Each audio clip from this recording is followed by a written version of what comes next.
चिदानन्दरूपाय महाकालाय ते नमः। ईश्वराय नमस्तुभ्यं तत्पुरुषाय वै नमः।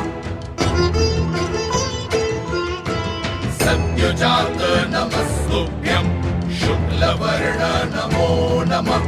वधा कालाग्निरुद्राय रुद्ररूपाय वै नमः।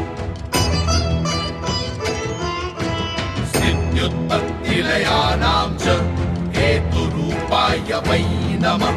परमेश्वर रूपस्त्वं नील एवं नमोऽस्तु ते।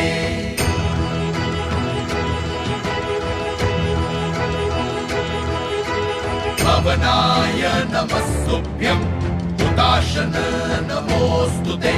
सोमरूप नमस्तुभ्यं सूर्यरूप नमो